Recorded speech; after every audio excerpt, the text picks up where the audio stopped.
عرصے دراز سے بھی کام کر رہے ہیں، درس قرآن ہوتا ہے، اس درس قرآن کا مقصد کیا ہے؟ اگر اس کا مقصد صرف اتنا ہے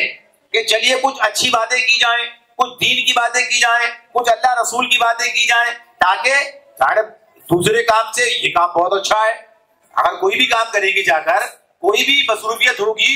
اس سے اچھی نہیں ہوگی، لہذا یہ ایک اچھا کام ہے، اچھا وقت صرف ہوگا، یہاں بیٹھے کے اچھی بات سیکھیں گے، اچھا کام ہے یہ، اس کا اچھا اجر ملے گا، یعنی صرف اتنی بات ہے تو یہ بات اتنی ہی ہے۔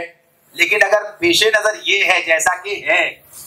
کہ ہمارے پیش نظر ہے تحریک اسلامی پاکستان، اس کے پیش نظر کیا ہے، اس کا نصب العین کیا ہے؟ اللہ کی رضا حاصل کرنا بذریعہ اقامت دین کی جد و جہد کے، اور اقامت دین کی جد و جہد کے اندر پہلا مرحلہ کیا ہے؟ دینی سمجھانا، دین پر لوگوں کو راغب کرنا، اس کی صحیح تفہیم، اس کا صحیح فہم لوگوں تک منتقل کرنا، اس بات کی ضرورت کا احساس ان کے اندر بیدار کرنا، کیا یہ دین ہم سے مطالبہ کیا کرتا ہے؟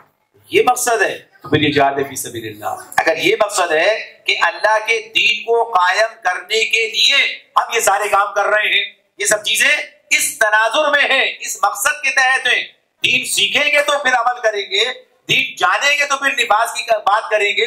جب تک جانیں گے تو کہاں سے کریں گے؟ اور پھر اس کے بعد کیا ہے؟ رائے عامہ بنانا، لوگوں تک یہ بات پہنچانا، یعنی ان کے اسلام کے بارے میں انہیں یہ واضح کرنا ان کے سامنے، ہاں یہ اس کا حق کیا ہے، یہ غلبہ مانگتا ہے، یہ اللہ تعالیٰ کے